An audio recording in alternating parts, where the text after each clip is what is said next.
Are you ready? I'm ready. Okay, great.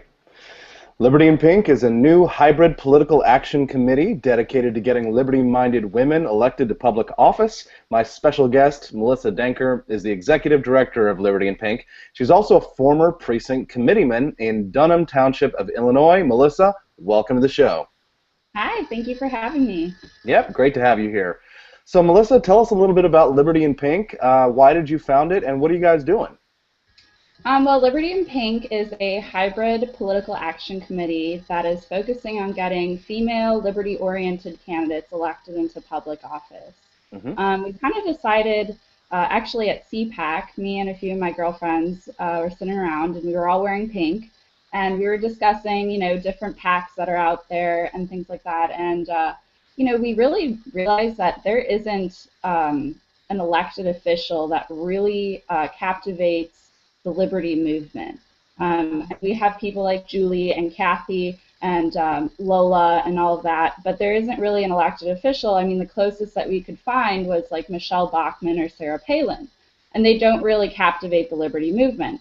So kind of our whole idea was to go and search for a lot of women out there that want to be in the public office or get elected, and kind of train them and get them elected and have them, a separate movement that's going to get them start spreading our ideologies out there into the public office world.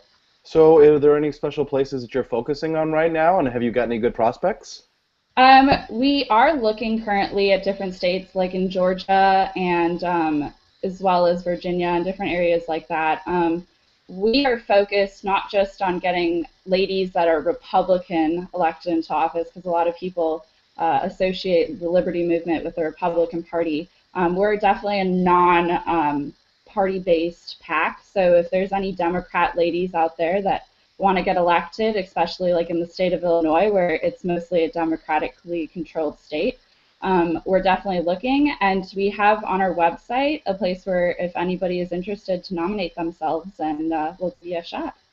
Excellent. Okay, that's cool. So you've been pretty outspoken about this recent news story where a Miss USA, there was a big dust up because she was encouraging women to learn self-defense as a way to avoid rape. And feminists online really freaked out about that, saying the way to stop rape is to teach men not to rape, not teach women self-defense. What did you think about that?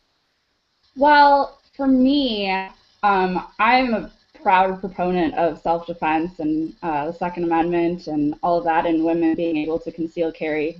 I live in a state that definitely is not very excited about guns.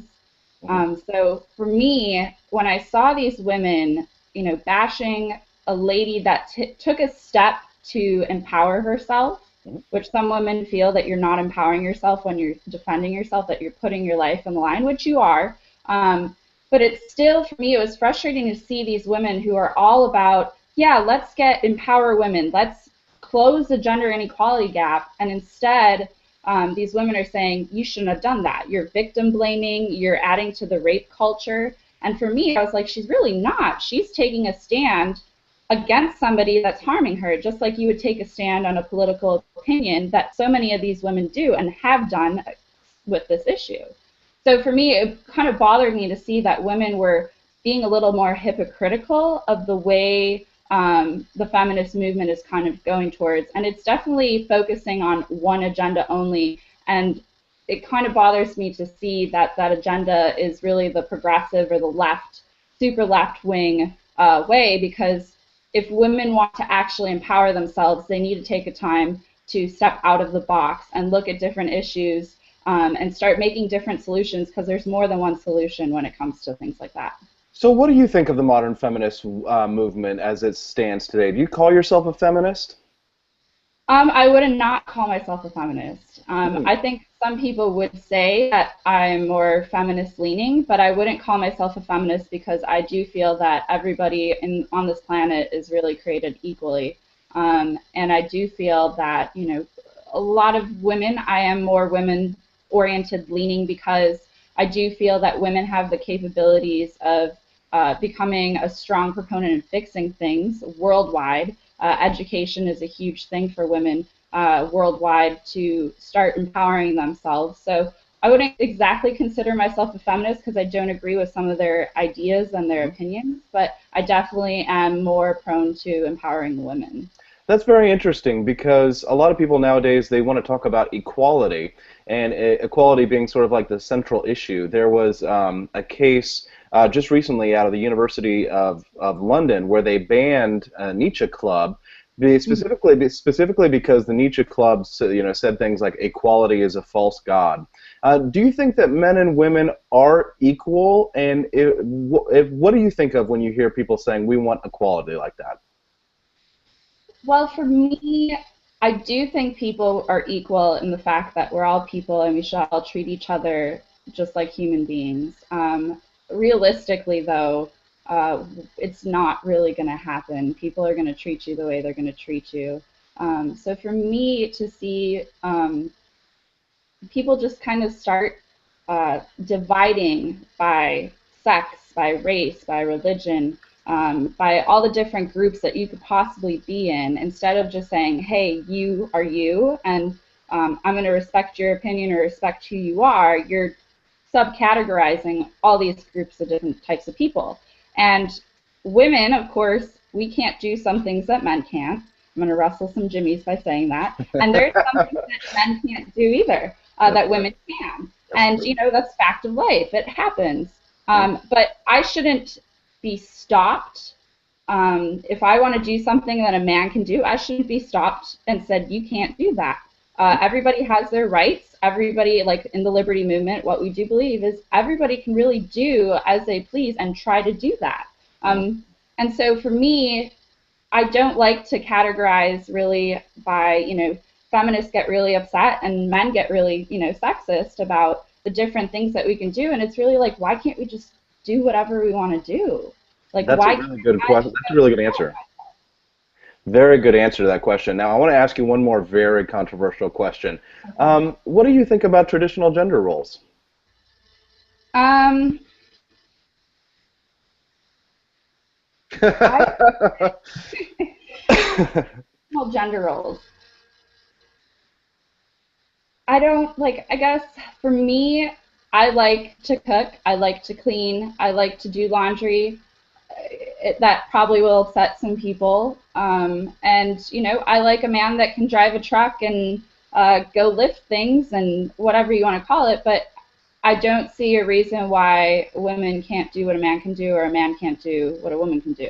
If a dad wants to be a stay-at-home dad and the woman wants to go out in the workforce, go for it. It's really just up to the individual what they want to do and just to communicate with one another. So for me, I guess traditional gender roles, I don't really count it. I don't. It's really up to the person. And as a religion, I'm Orthodox Christian, so traditional is very strict. So for me, I do think, you know, women have their place and men have their place too. But if you want to switch it up, go for it. It's all about who you are, what you believe in, and I shouldn't have a say in what you can and can't do. Fantastic. Well, that's really good. You know, a lot of times, I think the problem is that with libertarians is that they want to just use, they say we want to get more women in the liberty movement, and they just want to do it to have them as political props. They just want to have them to talk about the issues that women care about. And I think that there are obviously issues that women do care about, but too often the problem is that they don't really have an attitude of trying to ask women the questions that they would ask men. So they wouldn't say, oh, well, let me ask you a question about what's happening in Iraq, or let me ask you a question about the shooters in Vegas. And so I think that a lot of times what happens is that even like the feminist libertarians, they tend to talk down to women it's so much as that they focus on only those issues that women care about, and they neglect to focus on issues that women care about, things like foreign policy, the war on drugs, and other things like that. Would you agree with that? I 100% agree with that. That's kind of why we really wanted to change the narrative. That was kind of our second portion of being a PAC. Women don't get asked the right questions, and if they do get asked questions about what they believe in when it comes to like abortion or family or education, which are the female questions that people ask, they get used for a specific agenda, whether it's a right-wing agenda or a left-wing agenda. It's never something where they can be outspoken on. Hmm. And for me, that bothered me because I started politics locally. As you said, I was a precinct committeeman, and I just really got involved. And I didn't have anybody to kind of teach me how to even just get involved. I really, until about a year in, found somebody that could mentor me and kind of teach me how to get involved and how to speak and how to voice my opinion without being rough around the edges and pissing a lot of people off. And so for me, I really wanted to go and find a way that women who want to get involved, who want to run for office, aren't labeled as tinfoil crazies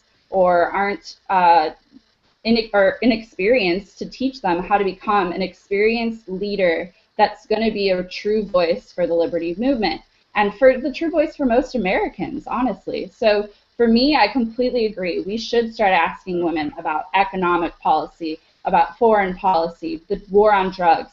What do we feel about it? Because it's not just a male issue. It's definitely a female issue. That's fantastic. All right, Melissa. So just one last question for you. Okay. Who are you most inspired by? What female role models do you really look up to? Um, I really like Margaret Thatcher, and I also am inspired by, I read a book called Half the Sky, and I read the whole book is basically, it describes women in like third world countries who either were raped or were, almost burned, thrown acid on, were completely humiliated, weren't able to get an education. So when I read that book, it wasn't just about their sad story. It was about what they did to go and empower themselves and become a better person and start making a difference. So I would say definitely all of those women, and most women in the world, if you start talking to them, they all have a passion and they're all inspired by something. So I would definitely say a lot of people inspire me That's um, fantastic. to make a difference. Excellent. Well, great interview. Where can people learn a little bit more about Liberty in Pink? You can look us up on the web, www.libertyinpink.org, and you can find us on Facebook, Liberty in Pink, Twitter, @Liberty in Pink. We're definitely really active, and we want to get the word out about us, so like our page, follow us on Twitter, and check out our website.